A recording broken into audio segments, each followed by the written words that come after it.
welcome back to my channel. This is Tech to Therapy, where I talk about my transition working in tech and now being a therapist. And today I wanted to talk about the financial journey of becoming a mental health private practice licensed therapist. Cool. Okay, so basically what that means is I want to talk about the different financial phases of becoming licensed here in California for the licensed marriage and family therapist. I wanted to specify that because I'm going to say generally the phases that I'm going to go through are probably all the same for all the different licenses in the different states, but just a caveat, that it might be a little different for your state and your license.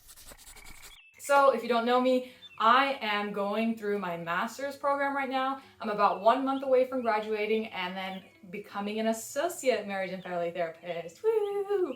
But today we're going to talk about the different phases, so let's get to it. Okay, so the first phase is graduate school. Obviously, you have to think about tuition, and if you're not working, how many years you're gonna not be working and just paying for tuition. So I think those are a little bit more obvious. And the third thing I would also take into consideration, if you're thinking about working while you're in grad school, is to know that during grad school you have to do a certain number of clinical hours to graduate, which means you're probably gonna be working at a clinic and actually seeing clients. And the thing I wanted to point out is a lot of these clinics work like 9 to 5, maybe 9 to 7-ish. So you just have to make sure the logistics work between your full-time job and actually the number of hours you need to see clients. Yes, hopefully that made sense. Hopefully that made sense. I'm basically just saying it might be logistically a little bit tricky at the end of your graduate school to be able to see clients, have take courses, and also do your full-time job. So it's a little bit complicated when it comes to fitting all that into your week. So that's just something to consider. And then the second phase is the associate phase. This is the phase that I'm going into. Basically, this is the phase if you're thinking about going into private practice, is when you work in a private practice model, you're basically almost doing everything the same as if you were licensed, but you're under somebody else's license, which means they're probably gonna take a little bit more of your money. So from the places that I've looked at, it's around 15% of your pay that clinics take, but it really depends on the clinic. There's so many different models of how these places take your money. Sometimes it's a flat rate every month, like $1,000 or $200, and sometimes it's a percentage of the pay that you get. So I've seen places as low as like 5%, and I've seen places that's like 30%. And sometimes they only take your money if it's referred from the clinic versus if you just get a client on your own. Like there's all of these different ways that clinics have creatively thought of taking a little bit more of your money, but that's just to consider. You're not just gonna be able to get your full pay most of the time, and usually associate rates are a little bit lower, although I heard that's really up in question because there's been some studies that show that associates are just as effective as seasoned therapists because they usually, like, in short, care more, put more feeling into their clients versus a seasoned therapist. You know, they know what they're doing, but you know, they've seen a lot of clients. You know, that's just a generalization of a study that my professor told me. So anyways, what I'm saying is maybe we don't have to charge that low as an associate. We can charge the same amount as a licensed therapist, but that's just my opinion. So that's something to take into consideration.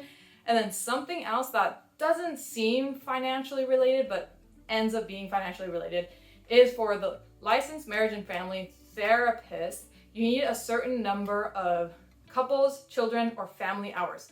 Basically, that means if you're just seeing individuals, you don't meet all the requirements to be able to get licensed. You need to see a certain number of hours working with children, couples, or families. So what that means is, let's say you go to a private practice that's focused on seeing individuals, you may have to work at another clinic or another school, which may be reduce your income depending on the place, to be able to get these types of hours. So that's just something to consider.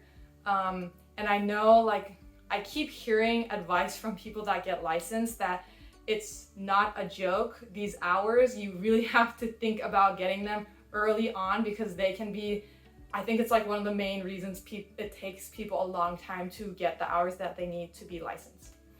Also, I wanted to mention this associate phase for the LMFT is an average of 2 years to 6 years. 2 years is the minimum you can take before taking the licensing exam. You like literally can't go less than 2. Also, a lot of people recommend 2 years is a little too fast, and most people who do that get burnt out. But sometimes you have to do 2 years. And then 6 years is the maximum. If you want to go more than 6 years, you actually have to renew the license, your associate license number. So 2 to 6 years, I hear on average, it's more like 3 to 4 years that people take. Anyways, that's the associate phase. And then you take your exam. And I guess that's not a financial phase, but yeah, you just want to make sure you pass the exam because that's how you get licensed. And from what I see on the published website on BBS, which is the board that runs all of the licenses in California, it's like a 70% first take pass rate. So yeah, some people definitely don't pass. And I found this PDF from their website that basically runs down per school in California what their pass rate is. So check that out to get an idea of how much the students in your cohort pass these exams. All right, cool. So then you pass the exam and then you're licensed. Whoa, it's like the end journey. Yeah, it takes a freaking long time. But anyways, once you're licensed, you have all the creativity and freedom in the world. Not really, but like, you know, it's a lot better than being an associate or being in school. So that could be the journey, could be your journey, and hopefully is my journey to being licensed here as a marriage and family therapist. Bye!